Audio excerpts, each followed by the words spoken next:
The play Manto Mera Dost by Tariq and Niswan will begin. Tariq and Niswan will start shortly and with an introduction by Asif Sahab. Thank you very much, ladies and gentlemen. I hope the people who are standing at the back can settle down because the play is ready to commence. And ladies and gentlemen, I would like you to listen and hear and see this play, not your mobile phones. So please let not the mobile phone interfere in what Shima and her team are going to be doing. Manto हमारे उर्दू अदब का एक शोले जवाला था जिसने अपनी ज़िंदगी में एक पूरी नस्ल और एक पूरे दौर की जो समाज में तब्दीलियां थीं उनकी अक्कासी की। मंटो की ज़िंदगी कितनी मुश्किलात से इबारत थी उसका अंदाज़ा इस बात से हो सकता है कि मंटो ने दोस्त भी बहुत बनाए और दुश्मन भी। मंटो मेरा दोस्त, मंटो मेरा दुश्मन, कई हमअसरों ने मंटो की ज़िंदगी की में जो तेज़ी और तुंदी थी उसकी शहादत दी। मैं सबसे पहले ज़िक्र करूँगा मंटो मेरा दुश्मन, जो मंटो के करीबी हमअसर उपेंद्र नाथ अश्क ने लिखा और उसमें मंटो से अपनी रकाबत का जिक्र किया। मगर दुश्मनी की नहीं, बात दोस्ती की करते हैं और मंटो से दोस्ती की गवाही उनकी बहुत अज़ीज़ दोस्त और जिसको कहना चाहिए हमचश्म इस्मत चुग़ताई ने दी। ये वो इस्मत चुग़ताई हैं जो अगर मंटो को आप 20 कहें तो इस्मत चुग़ताई को 19 नहीं तो 19.5 या कम से कम आजकल के ज़बान में 20 ज़रूर कहा जा सकता है, जो उर्दू की एक बेहद अहम अफसाना निगार हैं। उन्होंने मंटो के बारे में जो कुछ लिखा, मंटो को जिस तरह से देखा, मंटो की तहरीर से इस्मत और इस्मत की तहरीरों से मंटो, इस मरकज़ी ख़याल को लेकर शीमा किरमानी ने एक ड्रामे का ताना बाना तैयार किया। अनवर जाफ़री साहब ने इसकी हिदायत दी और तहरीक निस्वा की पेशकश मंटो मेरा दोस्त, जो मंटो और इस्मत चुग़ताई हमारे दौर के दो ज़िंदा अदीबों को एक ख़राज तहसीन पेश करने की कोशिश है।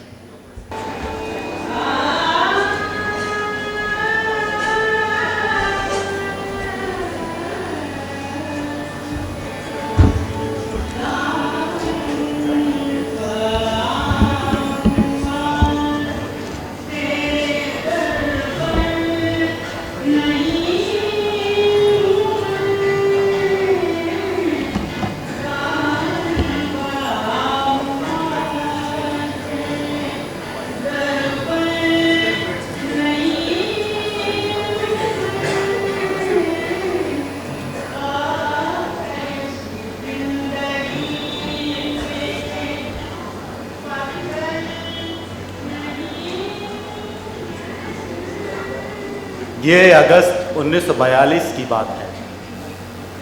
तमाम कांग्रेसी लीडर महात्मा गांधी समेत गिरफ्तार हो चुके थे। शहर में काफ़ी गड़बड़ थी। अडल्फी चैम्बर्स, क्लियर रोड, बम्बई के 17 नंबर फ्लैट में, जहां मुसव्विर हफ्तावार का दफ्तर था, शाहिद लतीफ़ अपनी बीवी इस्मत के साथ दाखिल हुए। अडल्फी चैम्बर्स की 24 सीढ़ियाँ चढ़ते हुए मुझे कुछ घबराहट सी हो रही थी, जैसे कभी इम्तिहान के हॉल में दाखिल होने से पहले हुआ करती थी। वैसे ही मुझे नए आदमियों से मिलते हुए घबराहट होती, मगर यहाँ तो वो नया आदमी मंटो था।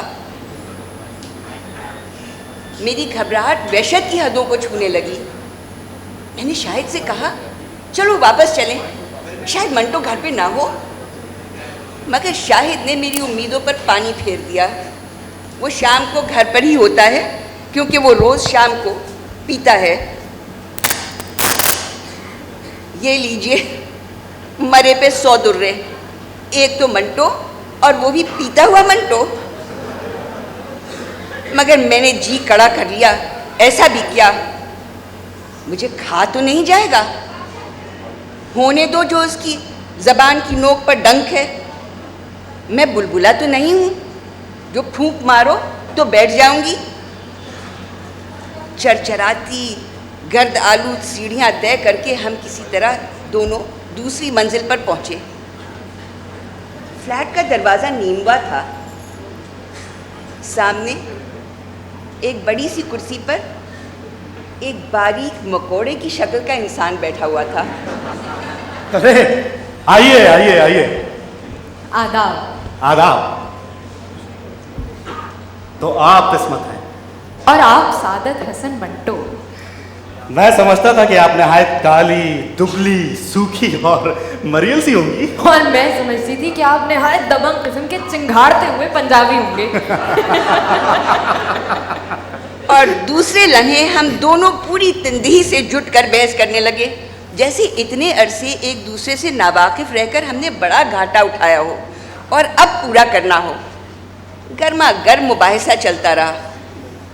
घूम फिरकर मेरे अफसाने लिहाफ के बखिया उधेड़ने लगा, जो उन दिनों मेरी दुखती रग बना हुआ था। आपका अफसाना लिहाफ मुझे बहुत पसंद आया। बयान में अल्फाज को बकदरे किफ़ायत इस्तेमाल करना आपकी नुमाया खुसूसियत रही है, लेकिन मुझे ताज्जुब है कि इस अफसाने के आखिर में आपने एक बेकार सा जुमला लिख दिया कि 1 इंच उठे हुए लिहाफ में मैंने क्या देखा, कोई मुझे लाख रुपया भी दे तो मैं कभी नहीं बताऊंगी। क्या है भैंस जुमले में? क्या ये बेहतर नहीं होता जो 1 इंच उठे हुए लिहाफ में नजर आया वो लिख देती? हरगिज नहीं। मुझे याद है आपका अफसाना पढ़कर मैंने कृष्ण चंद्र से कहा था कि अफसाना बहुत अच्छा है, लेकिन यह आखिरी जुमला बहुत गैर सन्नाहाना है। अहमद नदीम की जगह अगर मैं रीडर होता तो यकीनन इसे हज़फ कर देता। आपको इसमें नजरसानी करनी चाहिए। अब आप कोई तनकीद निगार तो है नहीं कि आपकी हर बात मानी जाए। अब देखिए, ये तनकीद निगारों की बात नहीं की है। क्या जानते हैं वो बकवास करते हैं। अब ऐसा भी नहीं है। बिल्कुल ऐसा ही है, बल्कि मैं ये कहता हूं कि जो वो कहें उसका उल्टा करते जाओ। यही लोग जो एतराज करते हैं छुप छुप कर मेरी कहानियां पढ़ते हैं और उससे कुछ सीखने के बजाय लुत्फ अंदोज होते हैं और फिर उसी लुत्फ की याद से नादिम होकर ये ऑल फॉल लिखते हैं। जब आप जानते हैं कि ये ऑल फॉल लिखते हैं तो आप उनकी हर बात का जवाब क्यों देने लगते हैं? अरे भाई, जवाब क्यों ना दें, बल्कि मेरा ख्याल यह है कि मुकदमा दायर करें। कौन? हम, यानी मैं और आप। अब देखिए, एक मरदूद ने मेरी और आपकी कहानी इस मजमूए में यह लिखकर छापी है कि ये फोहश है। ऐसे अदब से मुल्क को बचाना चाहिए। अब कोई पूछे इस कमबख्त से कि कैसी उल्टी बातें कर रहा है। एक तो वो उसे किताब में छापकर मुश्तहिर कर रहा है और दूसरे पैसे कमाने का अलग इंतजाम कर रहा है। बिना इजाजत आपकी और मेरी कहानी छापने पर इसे हर्जाने का नोटिस भेज रहा हूं। और यूं कई घंटे हमारे जबड़े मशीनों की तरह मुख्तलिफ मौज़ूआत पर जुमले कतरते रहे। बातों ने बहस और बहस ने बाकायदा नोक झोंक की सूरत इख्तियार कर ली और महज चंद घंटों की जान पहचान के बलबूते पर हमने एक दूसरे को नहायत अदबी किस्म के लफ्ज़ों में अहमक, झक्की और कजबहस कह डाला। ये बिल्कुल गलत है। अरे आप कजबहसी कर रही हैं। हिमाकत है ये। धांधली है इस वक्त बहन। बहन? या आप मुझे बहन क्यों कह रहे हैं? मैं उम्मूमन यूं ही औरतों को बहन कम कहता हूं। मैं तो अपनी बहन को भी बहन नहीं कहता। तो फिर मुझे चिढ़ाने के लिए कह रहे हैं? नहीं तो आपने कैसे जाना? इसलिए कि मेरे भाई मुझे हमेशा जलाते, चिढ़ाते और मारते पीटते रहे या पकड़वा कर पिटवाते रहे। तब तो मैं जरूर आपको बहन ही कहूंगा। तो फिर ये भी याद रखिए कि उनके ख्यालात कभी भी मेरे बारे में कुछ ज़्यादा खुशगवार नहीं रहे हैं। या आपको खांसी हो रही है, इसका इलाज क्यों नहीं कराते? इलाज? डॉक्टर गधे होते हैं। ये बिल्कुल गलत है। डॉक्टर के पास जाना जरूरी है। अरे भाई, बेकार की बातें हैं। इलाज विलाज 3 साल हुए, डॉक्टरों ने कहा था कि साल भर में मर जाओगे। तुम्हें टीबी है। साफ जाहिर है मैंने मरकर उनकी पेशगोई को सच्चा साबित होने नहीं दिया। और अब तो मैं डॉक्टरों को अहमक समझता हूँ। उनसे तो ये मैस्मरिज्म और जादू टोना करने वाले ज्यादा कलमंद होते हैं। ये आपसे पहले एक और बुजुर्ग भी फरमाया करते थे। कौन बुजुर्ग? मेरे भाई अजीम बेग आज 9 मन मिट्टी के नीचे आराम फरमा रहे हैं।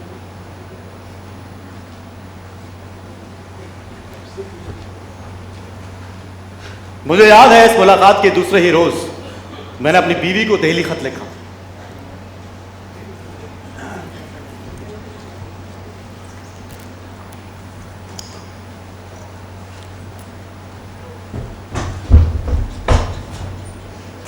इस्मत से मिला।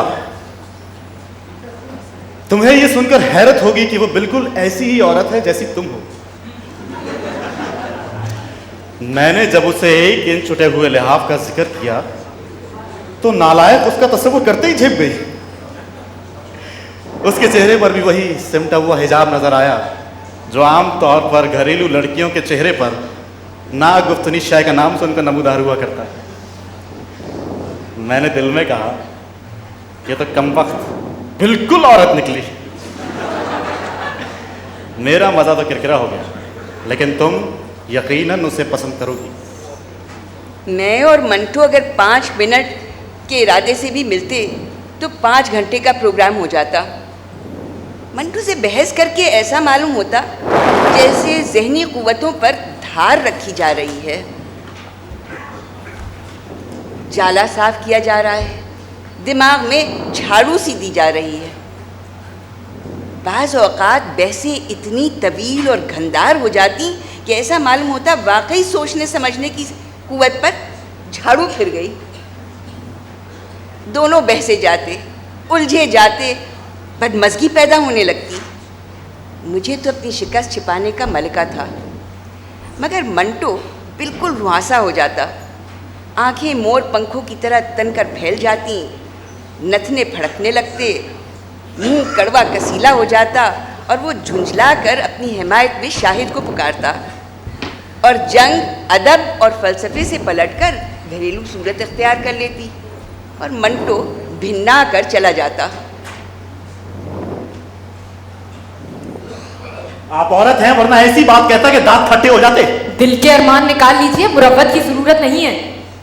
जाने दीजिए, कोई मर्द होता तो बताते। अरे बता दीजिए, ऐसे कौन कौन से तीर तर्कश में बाकी रह गए हैं, निकाल भी दीजिए। आप झेप जाएंगी? कसम खुदा की नहीं झेपूंगी। तो आप औरत नहीं। क्यों? क्या औरत होने के लिए झेपना अशद जरूरी है, चाहे झेप आए या ना आए? बड़े अफसोस की बात है मंटो साहब, आप भी औरत और मर्द के लिए अलग अलग उसूल बनाते हैं। मैं समझती थी आप आम लोगों की सतह से बुलंद हैं। कतई नहीं, मैं मर्द और औरत में तफरीक नहीं समझता। तो फिर बताइए ना वो झेपा देने वाली बात। कुछ नहीं, अब गुस्सा उतर गया।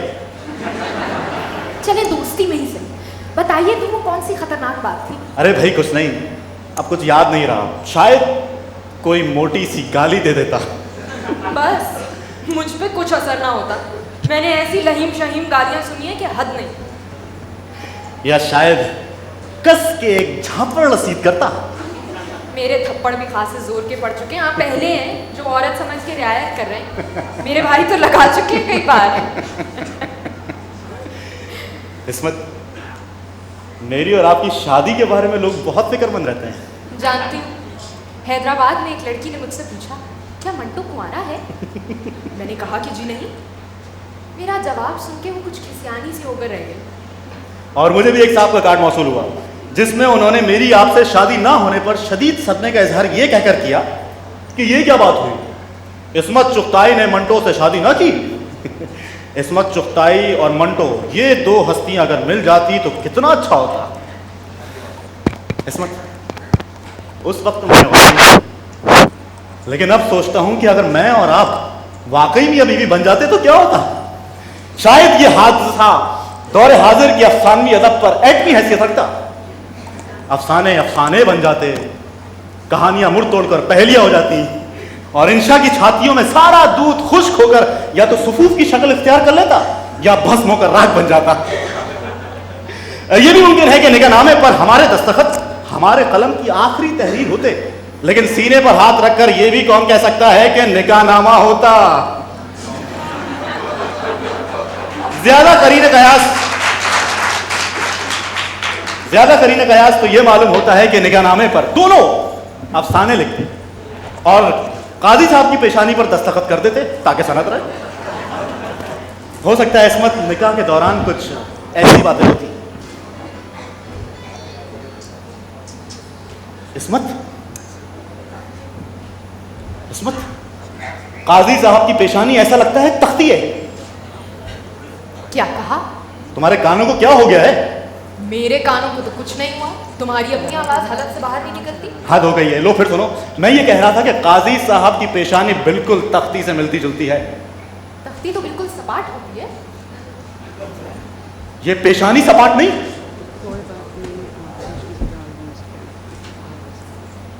अरे तुम सपाट का मतलब भी जानते हो? जी नहीं। सपाट माथा तुम्हारा है, काजी जी का माथा तो बड़ा खूबसूरत है ना? खूबसूरत तो है। इस्मत, तुम महज चिढ़ा रही हो मुझे। मैं कहती हूँ तुम चिढ़ा रहे हो मुझे। तुम्हें ये मानना पड़ेगा कि तुम चिढ़ा रही हो मुझे। अजी वाह, तुम तो अभी से शौहर बन बैठे। काजी साहब, मैं इस औरत से शादी नहीं करूंगा। हाँ, अगर आपकी बेटी का माथा भी आप ही के माथे की तरह है तो मेरा निकाह उससे पढ़वा दीजिए। काजी साहब, मैं इस मर्दुए से शादी नहीं करूँ। हाँ, अगर आपकी 4 बीवियां नहीं तो मुझसे शादी कर लीजिए, मुझे आपका माथा बहुत पसंद है। ये जिंदगी थी जो मंटो को सबसे दिलचस्प मालूम होती। माकूल आमदनी हो, पीना पिलाना हो, कह हो और बेफिक्रियाँ। ये मुझे कभी न मालूम हो सका कि मंटो पी के बहकता है या बहक के पीता है। मैंने कभी उसकी चाल में लड़खड़ाहट या जबान पर लुकनत ना पाई। मुझे तो कभी फर्क ही ना महसूस हो सका। हाँ, इतना मालूम होता कि जब ज़्यादा पिए होता तो यकीन दिलाने की कोशिश करता कि बिल्कुल नशे में नहीं है। मोहब्बत के मसले पर भी कितनी ही झड़पें हुई, मगर किसी फैसले पर ना पहुंच सके। एक दिन हम काफ़ी देर साथ बैठे रहे तो मंटो को सफिया की याद ने कई बार सताया। सफिया बहुत अच्छी लड़की है, बहुत उम्दा सालन बनाती है। आप यकीनन उससे मिलकर खुश होंगी। बहुत याद आ रही है तो उससे बुला क्यों नहीं लेते? क्या समझती हैं, मैं उसके बगैर सो नहीं सकता। अरे नींद तो सूली पर भी आ जाती है। आपको सफिया से बहुत मोहब्बत है। मोहब्बत? मुझे उससे कतई मोहब्बत नहीं। मैं मोहब्बत का कायल नहीं। अरे तो क्या आपने कभी किसी से मोहब्बत ही नहीं की? हाँ, आपके गलसूए भी नहीं निकले, खसरा भी ना हुई, मगर काली खांसी तो जरूर हुई होगी। ये मोहब्बत से आपका मतलब क्या है? मोहब्बत तो एक लंबी चौड़ी चीज होती है। मोहब्बत माँ से भी होती है, बहन और बेटी से भी मोहब्बत होती है, बीवी से भी मोहब्बत होती है। मेरे एक दोस्त को अपनी कुतिया से मोहब्बत है। हाँ, मुझे अपने बेटे से मोहब्बत थी। खुदा की कसम, इतना सा पैरों चलता था, बड़ा शरीर था, फर्श की दराजों में से मट्टी निकाल निकाल कर खाया करता था, मेरा कहना बड़ा मानता था। आप यकीन कीजिए, सिर्फ 6-7 दिन का था, मैं उसे अपने पास ही सुलाने लगा। मैं उसे खुद रोजाना तेल मलकर नहलाता। सफिया को कुछ नहीं करना पड़ता था, दूध पिलाने के सिवा उसको कोई काम ना करती, बस पड़ी सोई रहती, मैं चुपचाप दूध पिलवा लेता, उसे कानों कान खबर ना होती। बच्चे को दूध पिलवाने से पहले दो ही कलून ये स्प्रिट से साफ कर लेनी चाहिए, नहीं तो बच्चे के मुंह में दाने हो जाते हैं।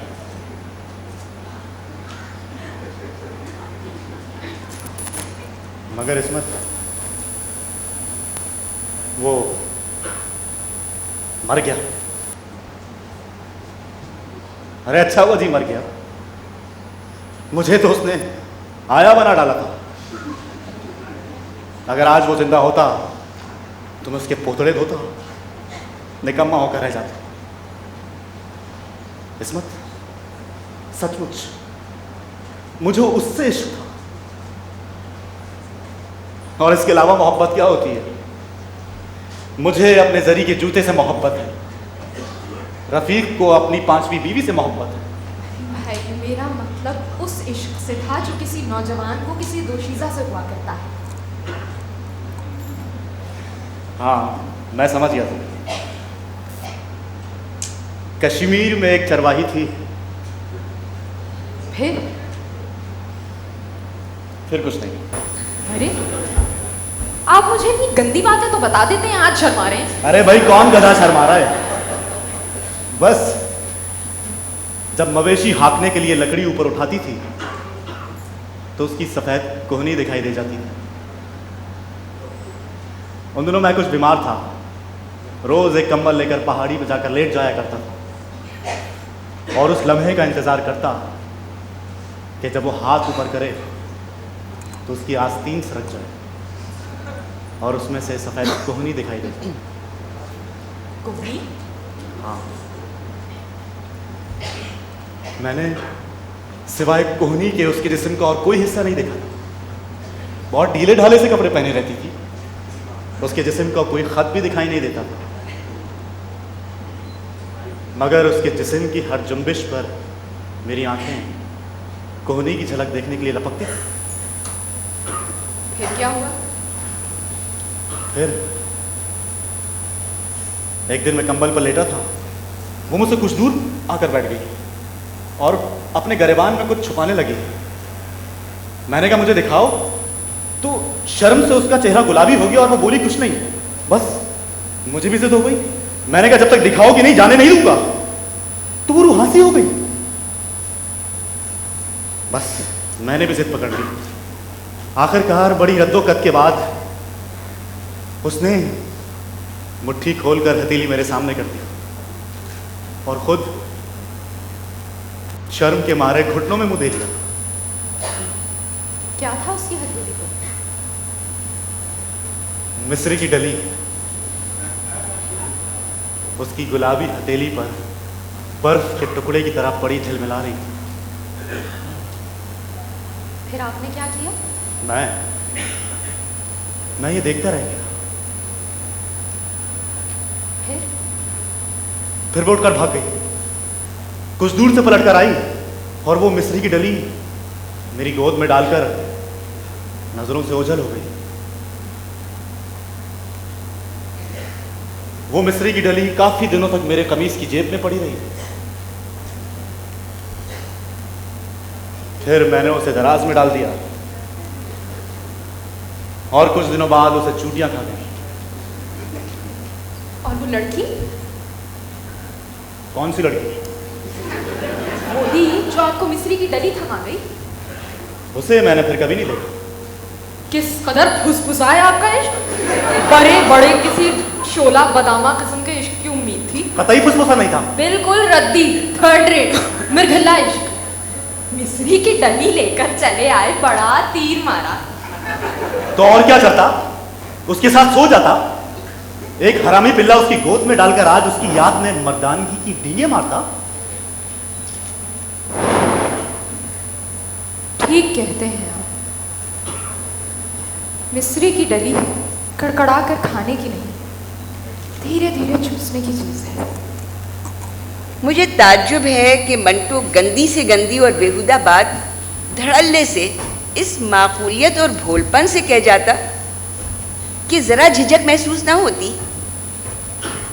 या वो मोहलत ही ना देता, उसकी बातों पर हंसी आ जाती, घिन या गुस्सा ना आता। ये वही मंटो था, ख्वाहिशनिगार, गंदा जहन, जिसने बू, धुआं और काली शलवार जैसे अफसाने लिखे थे।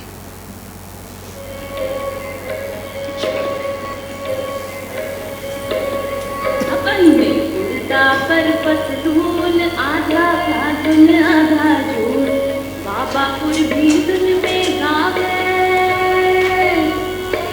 हाँ, हाँ, बाबा भी धुन में गावे, बेटा फिल्मी गीत सुनावे। बाबा भी धुन में गावे, बेटा फिल्मी गीत सुनावे। घर माँ बाटे ग्रामोफोन,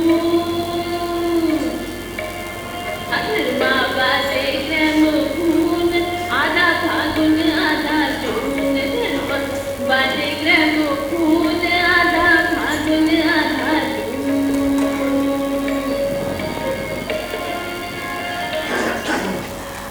आइए, आप ऊपर आते डर रहे थे। तुम्हें कैसे मालूम हुआ? और डरने की बात ही क्या थी? मैंने तो इसलिए कहा कि आप देर तक नीचे खड़े रहे और फिर कुछ सोच कर इधर आए। तुम्हें गलतफहमी हुई है। मैं तुम्हारे ऊपर वाले फ्लैट की तरफ देख रहा था, जहां एक औरत खड़ी एक मर्द को ठेंगा दिखा रही थी। फिर जब बालकनी में सब बल्ब रोशन हुआ तो मैं कुछ देर के लिए ठहर गया। सब्ज रोशनी आंखों को अच्छी लगती है।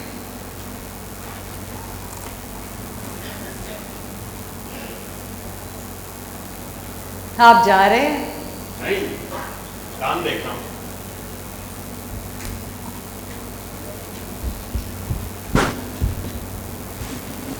मेरा नाम शंकर है।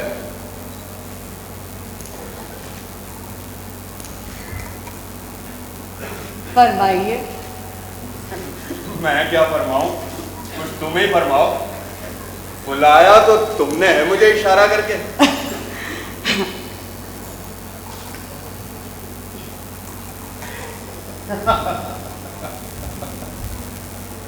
मैं समझ गया। अब मेरी सुनो, मैं उन लोगों में से नहीं हूं जो कुछ देकर जाया करते हैं। डॉक्टरों की तरह मेरी भी फीस है। मुझे जब बुलाया जाए तो फीस अदा करनी पड़ती है। आप काम क्या करते हैं? यही जो तुम लोग करते हो। क्या? तुम क्या करते? मैं कुछ नहीं करती।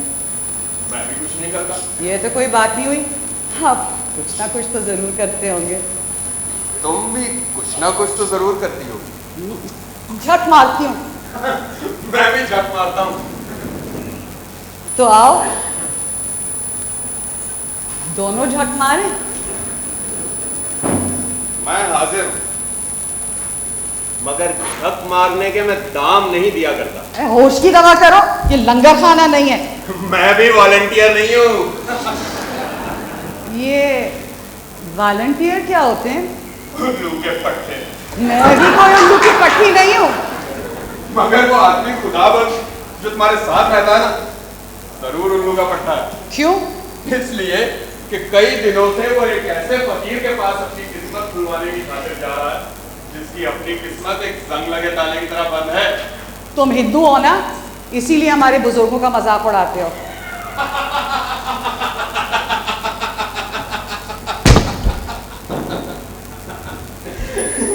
ऐसी जगहों पर हिंदू मुस्लिम सवाल पैदा नहीं हुआ करते। जाने तुम क्या उटपटांग बातें करते हो। बोलो, रहोगे? उसी शर्त पर जो मैं पहले तुम्हें बता चुका हूं। तो जाओ। अरे रास्ता पकड़ो।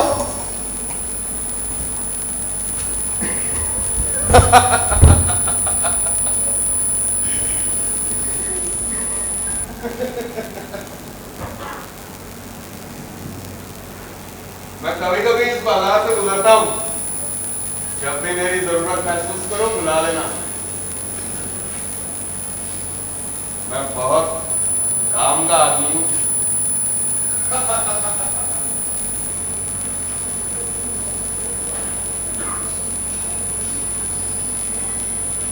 मेरा नाम सुल्ताना है। मेरा धंधा क्या है ये तो आपको पता चल ही गया होगा, लेकिन ये धंधा अब तो बस नाम का ही रह गया है। अरे 5-6 महीनों में सिर्फ 6-7 ग्राहक, जिनसे मिला क्या 18.5 रुपए बस, यानी आमदन खर्चे की चौथाई से भी कम। 20 रुपए तो सिर्फ इस कोठे का किराया है, जैसे बिल्डिंग का मालिक फ्लैट कहता है, और बिजली पानी का खर्चा अलग। इसीलिए तो मेरे 5-5.5 तोले के कंगने एक एक करके बिक गए इन महीनों में। ये कंगने मैंने अंबाला छावनी में बनवाए थे। वो बड़े अच्छे दिन थे। मैं कहती हूँ बिला वजह मैं खुदा बख्शी कहने पर यहाँ दिल्ली आने पर राजी हो गई। क्यों राजी हुई? अरे अंबाला छावनी में जब से खुदा बख्श मेरे साथ रहने लगा था तो मेरा धंधा बड़ा अच्छा चल पड़ा था। बड़ा भागवान था वो मेरे लिए। पर यहाँ दिल्ली आने के बाद से तो सब कुछ बदल गया। इसीलिए एक रोज मैंने अपनी पड़ोसन तमंजा जान से कहा, दिस लैड वेरी बैड, यानी ये जिंदगी बहुत बुरी है, हर एक खाने को ही नहीं मिलता।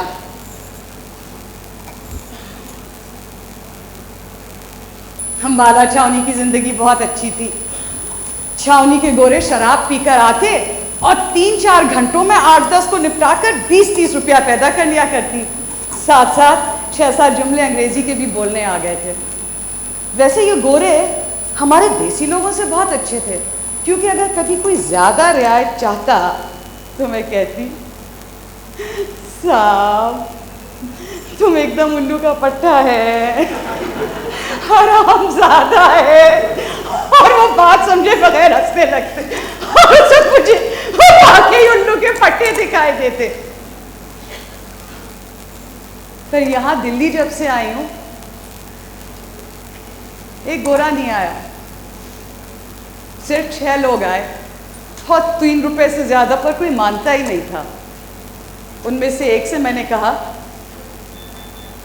अच्छा लेकिन 1 रुपया तो दे दो और दूध का।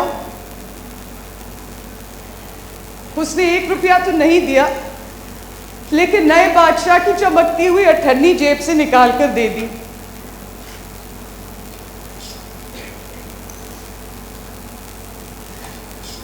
मैंने वही गनीमत जान के रख ली। तो ये हुए 18.5 रुपए इतने महीनों में।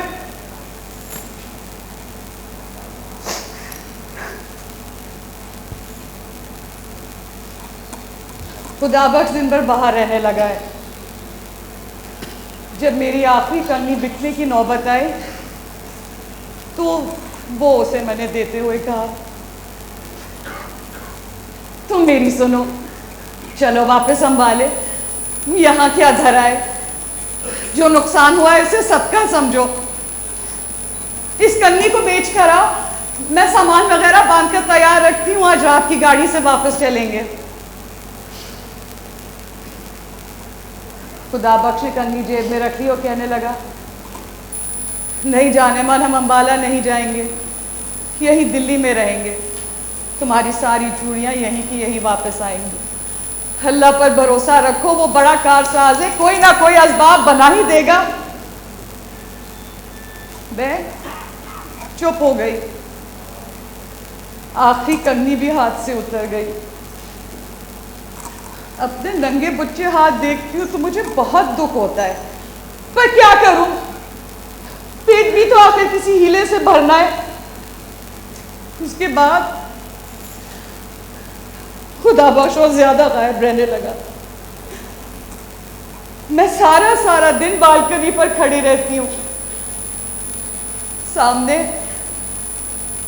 सड़क की दूसरी तरफ एक बड़ा सा माल गोदाम है, यहाँ से वहाँ तक फैला हुआ। उसमें रेल की पटरियों का जाल बिछा हुआ है। दिन भर काले काले इंजन मालगाड़ियों को इधर से उधर धकेलते रहते हैं। कभी कभी किसी गाड़ी के डब्बे को इंजन धक्का देकर छोड़ देते हैं और वो अकेला पटरियों पर चल रहा होता है। मैं सोचती हूँ मुझे भी किसी ने जिंदगी की पटरी पर धक्का देकर छोड़ दिया है। लोग कांटे बदल रहे हैं और मैं चली जा रही हूँ, ना जाने कहाँ। फिर एक रोज ऐसा आएगा जब इस धक्के का जोर आहिस्ता आहिस्ता खत्म हो जाएगा और मैं कहीं रुक जाऊंगी।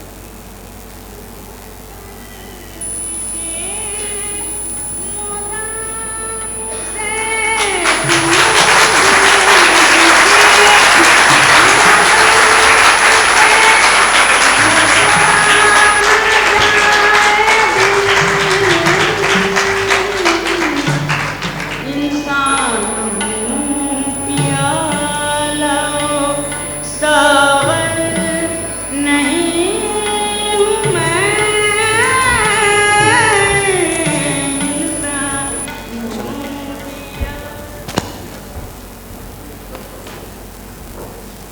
सफिया के बम्बई आने से कबल मंटू ने मुझसे कहा था सफिया आने वाली है, जी खुश हो जाएगा आपका उससे मिलकर, और हुआ भी यही। एक दिन दफ्तर में गर्मी से परेशान होकर मैंने सोचा जाकर मंटो के यहाँ आराम कर लूँ, फिर वापस मलाद जाऊँगी। उसके फ्लैट पर पहुँची तो हस्बे मामूल दरवाज़ा खुला था।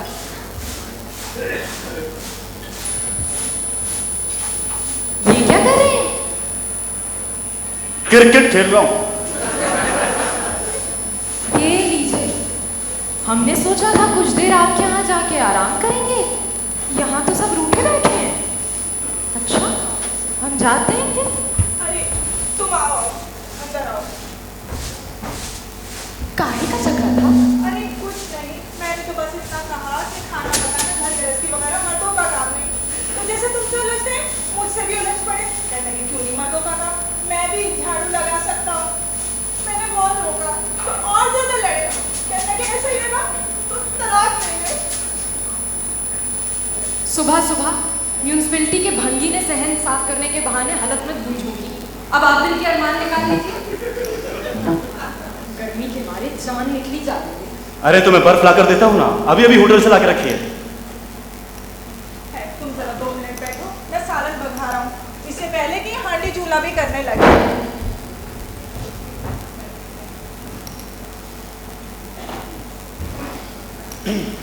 ये लीजिए,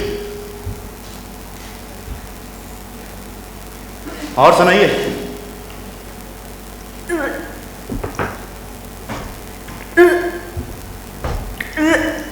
ये सफिया क्या मुर्दा जला रही हैं?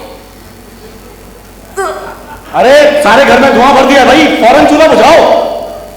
ऐसी क्या कयामत आन पड़ी, थोड़ा सा सालन ही तो भगा रही थी आप तो। अरे भाई मैं कह रहा हूँ फौरन चूल्हा बुझाओ जाकर, वरना मैं एक लोटा आकर खुद औंधा जाऊंगा उस पर। भाई आज हर बात पे गुस्सा करते हैं आप तो आजकल।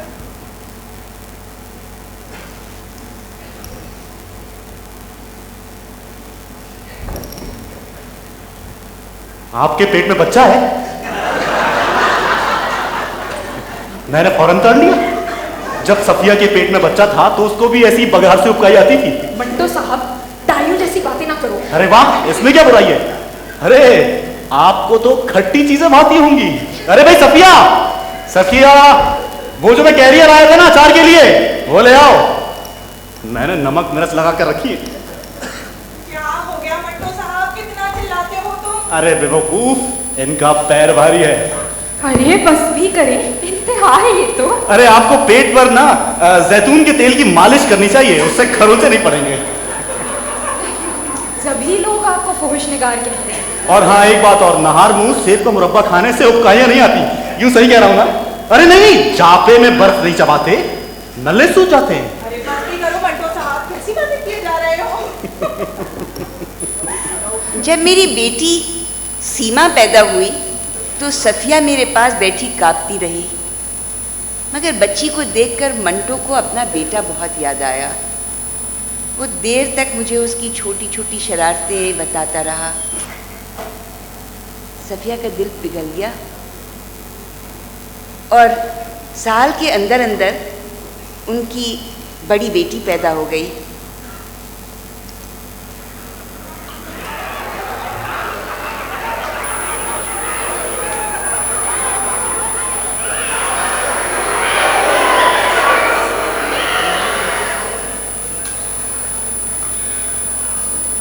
मुल्क में फसादात शुरू हो गए, बंटवारा हुआ।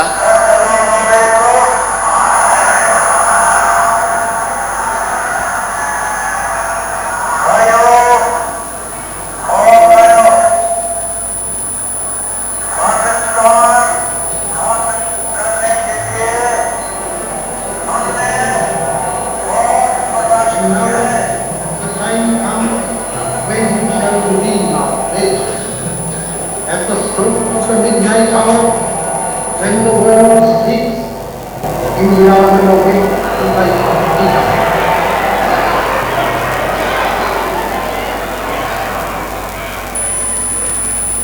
हिंदुस्तान आजाद हो गया। पाकिस्तान आलम वजूद में आ गए।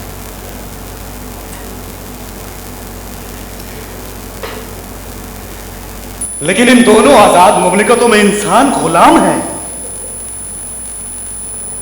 तासुब का गुलाम, मजहबी जुनून का गुलाम, हैवानियत और बर्बरियत का गुलाम।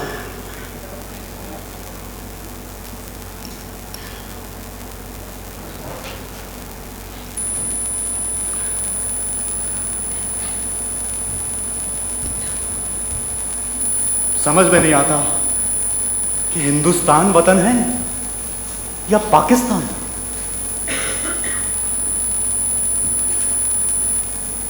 और वो लहू किसका है जो हर रोज इतनी बेदर्दी से बहाया जा रहा है? वो हड्डियां कहां दफन की जाएंगी जिन पर से मजहब का गोश्त पोस्ट चीलें और गिद्ध नोच नोच कर खा गई?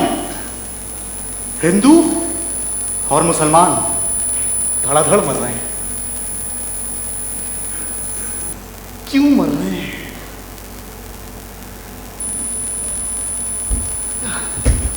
कैसे मर रहे हैं?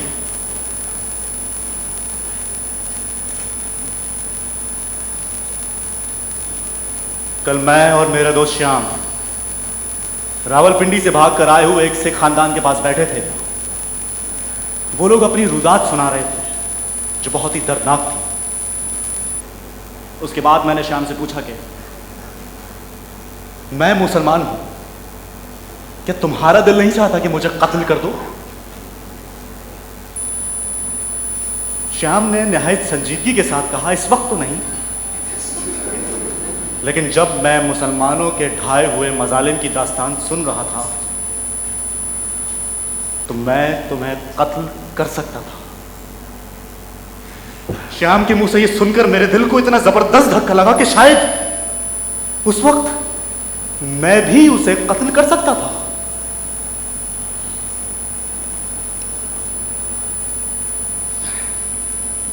मेरा दिमाग वाकई खराब हो रहा है।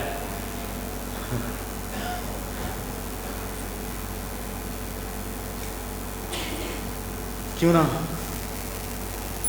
चुपचाप बाजों की गली से पाकिस्तान चला जाए। मुल्क के हालात अब बिल्कुल ही अबतर हो गए। मंटो के बीवी बच्चे जो पाकिस्तान जा चुके थे उसे वहाँ बुलाने लगे। उसने हमसे भी कई बार साथ जाने को कहा। मेरा जवाब सुनकर मंटो मुझसे कुछ बददिल सा हो गया और एक दिन बगैर इत्तला किए और मिले पाकिस्तान चला गया।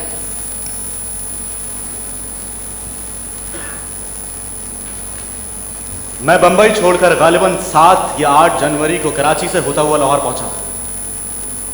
3 महीने मेरे दिमाग की अजीबोगरीब हालत थी। समझ में नहीं आता था कि मैं कहां हूं।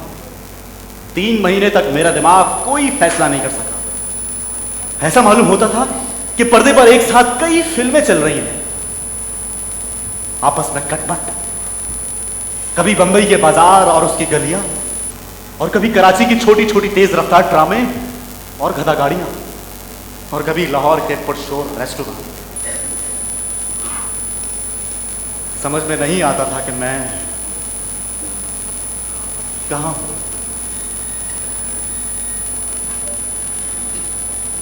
सारा दिन कुर्सी पर बैठा अपने ख्यालात में खोया रहता।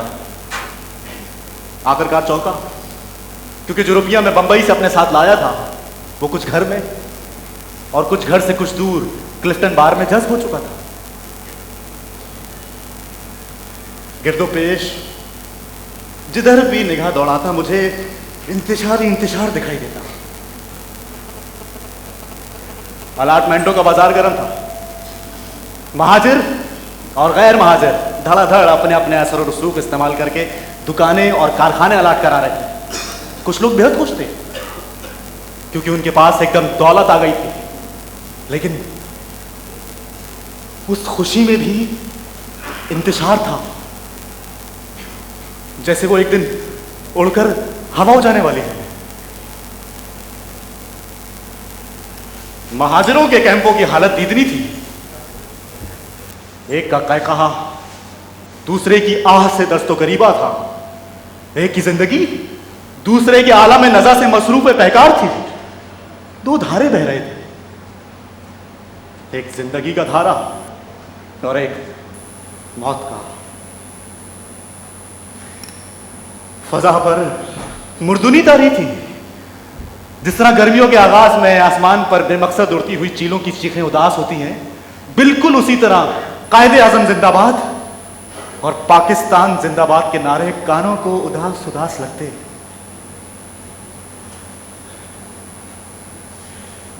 सोच कर मैं आजिज आ गया था। चुनाचे मैंने आवारागर्दी शुरू कर दी।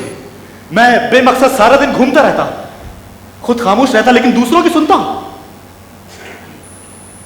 बेहंगम बातें, बेजोड़ दलीलें,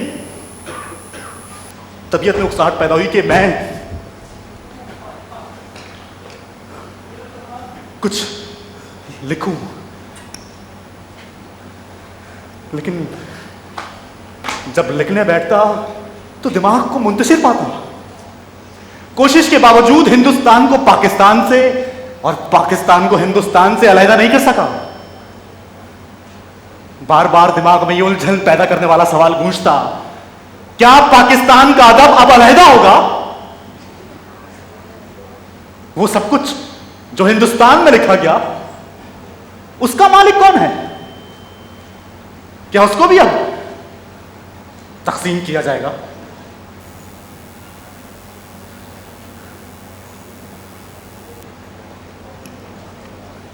आहिस्ता आहिस्ता मेरे दिमाग में जो गर्द गुबार था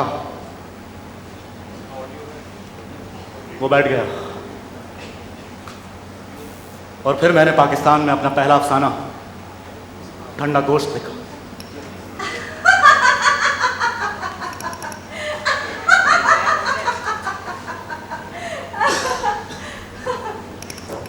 ईशर सैया, इन्हें दिन तू किथे रियास है? मैं तेरे लिए बहुत बेचैन रही हूं। मैं तेरा इंतजार कर रही सा। चला और छेती करिए। हाँ, हाँ, हाँ। ईशर सैया काफी फेंक चुके हैं और पता सोट भी। हाँ, हाँ, सोट भी। ईशर सैया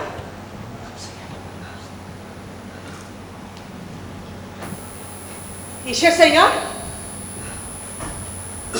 कौन है वो हरामजादी जिन्हें कोल तो इन्हें दिन रह के आए, जिन्हें तेन उन्हें चोर की रख छड़िया है? मैं पूछ रही हूं, कौन है वो हरामजादी? कौन है वो चड्डू कलमुई चोर पत्ता? कोई नहीं कलवन, कोई नहीं। मैं आज सच झूठ जान के रहांगी। खा वाहे गुरु दी सौर कह के तेरी तैज कोई और औरत नहीं है।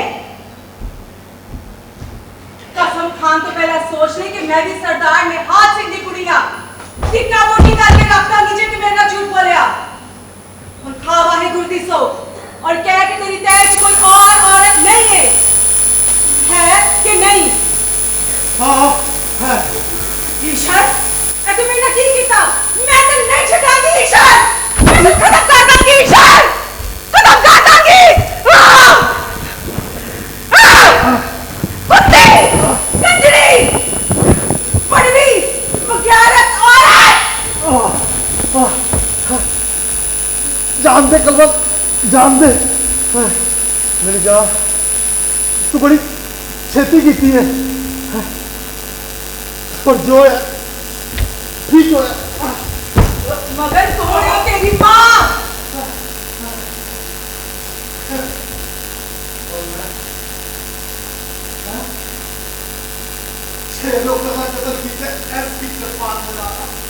मैं पूछती हूँ कौन है वो हरामजादी?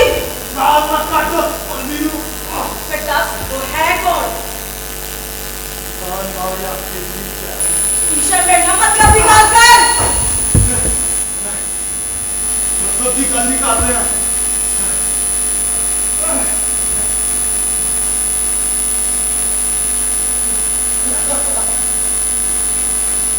शहर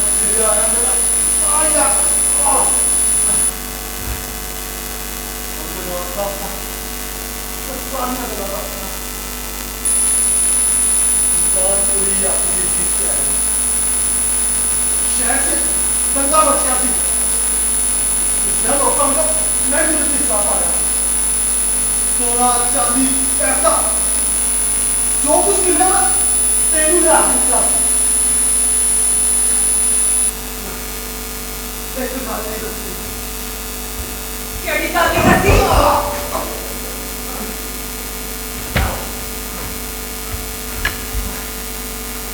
इस कार से मैं कापा हो गया सी। सब बहुत करो कार से। छेड़ को मैं कदम काट दूँगा। ऐसी कस्मान तू मेरे को दिखा। चल छाड़।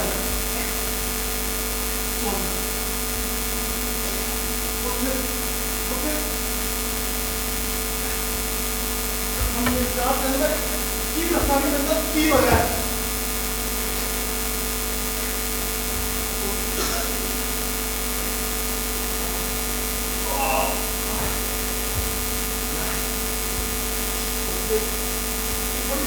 थोड़ी सी नाम तो अपने नाम छोड़ गया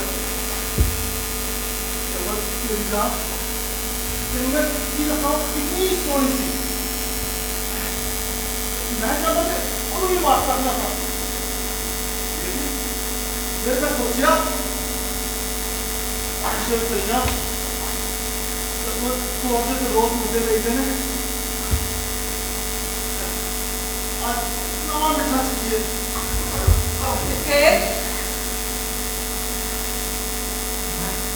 मैं वो मोटे से चॉकलेट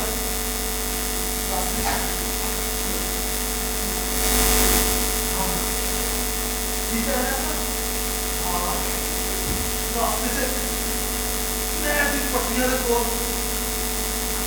और चार किलोमीटर लंबे पा लिया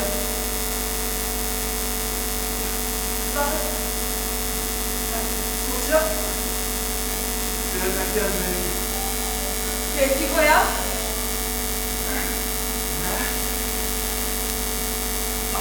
छुपिया लेकिन की कैसी होया मरी वैसी नासी बिल्कुल ठंडा बॉस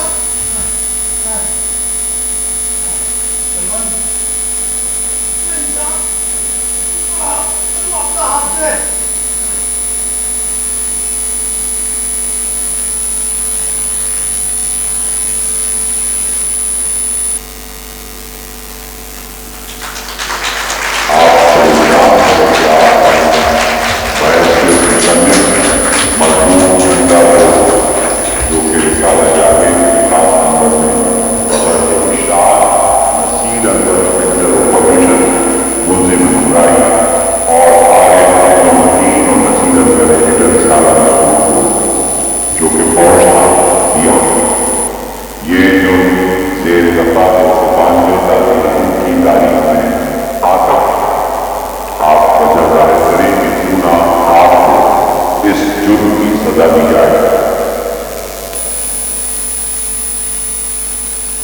इससे पहले भी मेरे अफसानों पर इसी तरह के इल्जामात लगाकर मुकदमे चलवाए जा चुके हैं, लेकिन ये ठंडा गोश्त का मुकदमा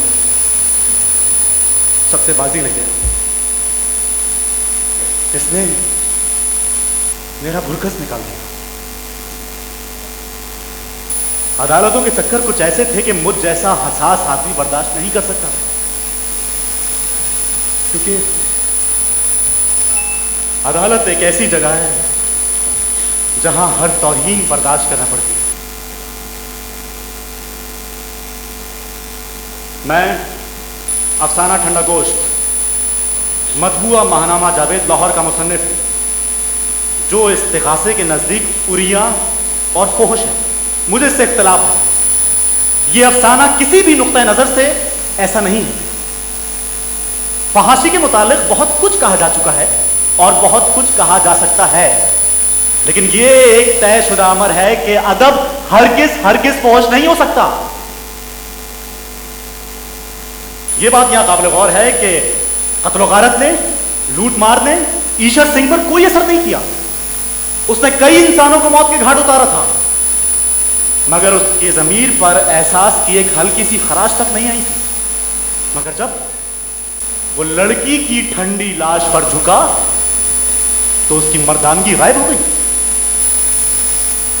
हैरत है, ईशर सिंह को जो हौलनाक सजा मिली वो पढ़ने वालों के दिलो दिमाग पर शहवानी जज्बात कैसे बेदार कर सकती है। मुझे ये बात कहने की इजाजत दी जाए कि मुझे इंतहाई अफसोस है कि इस नगासी की तरफ से मेरी तस्नीफ पर कोई अदबी तनकीद नहीं हुई। अगर ऐसा होता तो मुझे दिली मुसरत होती। अफसाने में अगर कोई फनी कमजोरी रह गई थी, बयान में अगर कोई सुखन था, इंशा में अगर कोई खामी थी, तो मुझे उसका इल्म हो जाता और मैं कुछ हासिल कर लेता। लेकिन मैं यहां मुजरिमों के कटहरे में खड़ा हूं और एक निहायती घिनौने इल्जाम का मुंह देख रहा हूं कि मैंने अपनी तस्नीफ के जरिए लोगों के शहवानी जज्बात उभारे। इसके खिलाफ मेरे दिल से एहतजाज के सिवा और क्या चीज निकल सकती है।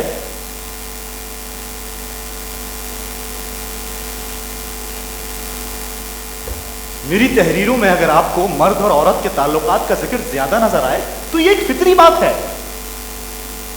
क्योंकि दुनिया का कोई कानून, कोई अकीदा, कोई सियासत मर्द और औरत को एक दूसरे से दूर नहीं कर सकती।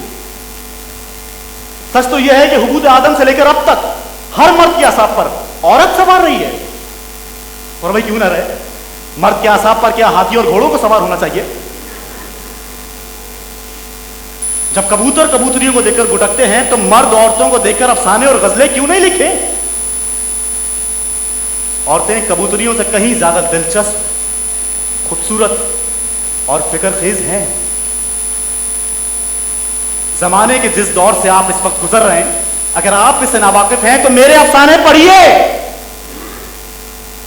अगर आप इन अफसानों को बर्दाश्त नहीं कर सकते तो इसका मतलब यह है कि यह जमाना नाकाबिले बर्दाश्त है। मुझ में जो बुराइयां हैं वो इस अहद की बुराइयां हैं। मेरी तहरीर में कोई नक्स नहीं, और जिस नक्स को मेरे नाम के साथ मंसूब किया जाता रहा है वो दरअसल मौजूदा जमाने का नक्स है। मैं हंगामा पसंद नहीं, मैं लोगों के ख्यालात और जज्बात में हैजान पैदा नहीं करता। मैं तहजीब और तमद्दुन और सोसाइटी की चोली क्या उतारूंगा जो है ही नंगी, और मैं इसे कपड़े पहनाने की कोशिश भी नहीं करता, क्योंकि ये मेरा काम नहीं, दर्जियों का है।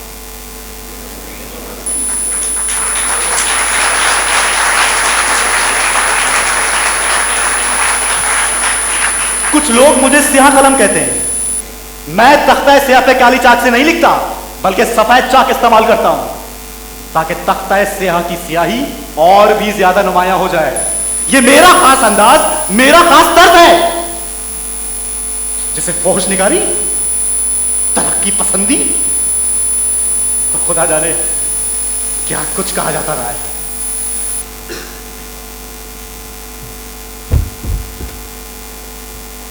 बहुत से नक्काद गुजर चुके हैं, लेकिन अदब से बेअदबियां दूर नहीं हुई। बहुत से पैगंबर आ चुके हैं, लेकिन इंसान एक दूसरे से मुत्तहिद नहीं हुए।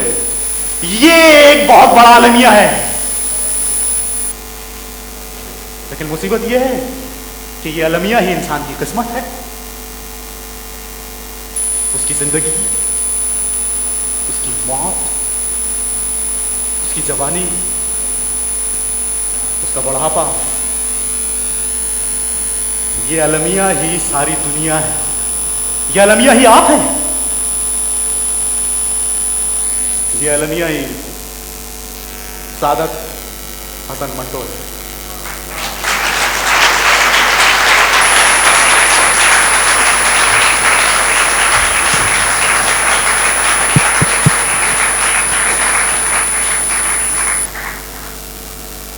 मंटो का खत आया और कहा कि कोशिश करके मुझे हिंदुस्तान बुला लो। फिर मालूम हुआ मंटो पर मुकदमा चला और सज़ा हो गई। सब हाथ पर हाथ रखे बैठे रहे, किसी ने एहतजाज तक ना किया, बल्कि कुछ ऐसा लोगों का रवैया था कि अच्छा हुआ जो सज़ा हुई, अब दिमाग दुरुस्त हो जाएगा।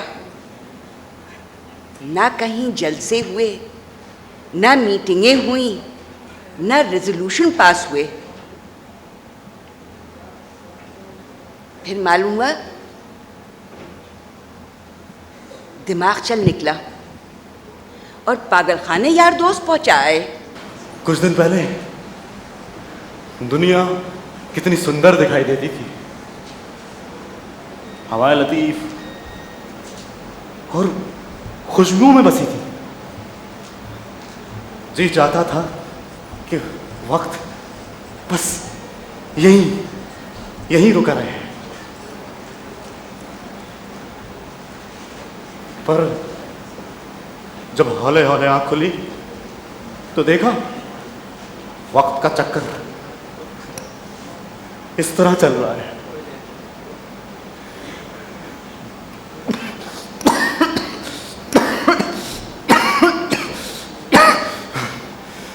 अब मैं एक शिकस्ता दीवार हूं जिस पर से प्लास्टर के टुकड़े गिर गिर कर जमीन पर मुख्तलिफ शक्लें बनाते रहते हैं।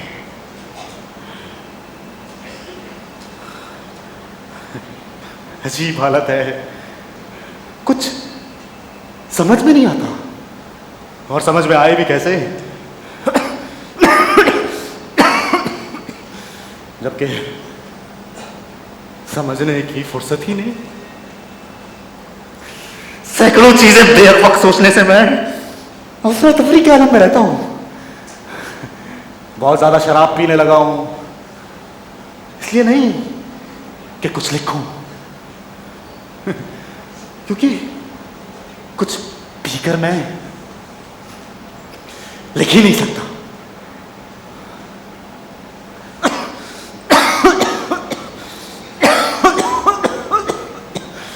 लोग फैलते जा रहे हैं,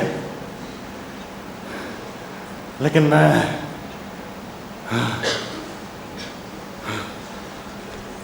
सुकड़ रहा हूं। मैं बहुत आगे निकल चुका हूं। मंटो का आखिरी खत आया जिसमें एक मजमून अपने ऊपर लिखने को कहा था, और बेसाख्ता मेरी मनहूस जबान से निकल गया, अब तो मरने के बाद ही मजमून लिखूंगी। और आज मंटो के मरने के बाद मैं लिख रही हूं। न जाने दिल क्यों कहता है कि मंटो की इस जवामर्गी में मेरा भी हाथ है। मेरे दामन पर भी खून के वो नजर ना आने वाले छींटे हैं जिनको सिर्फ मेरा दिल देख सकता है।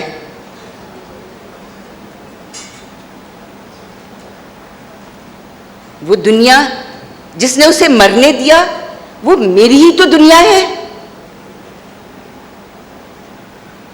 उसकी मौत के बाद लोग जलसे करेंगे जिनमें अदीबुल फुर्सती की वजह से कोई ना आ सकेगा।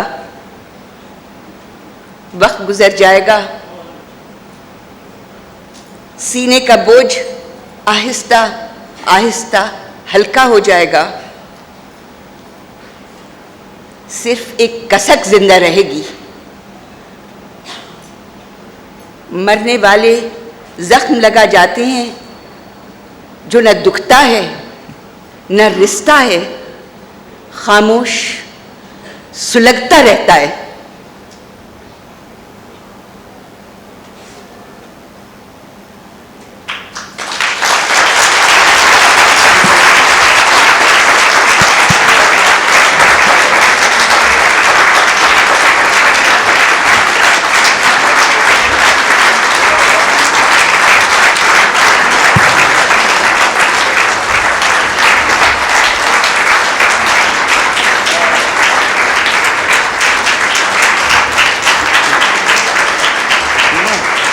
फातिमा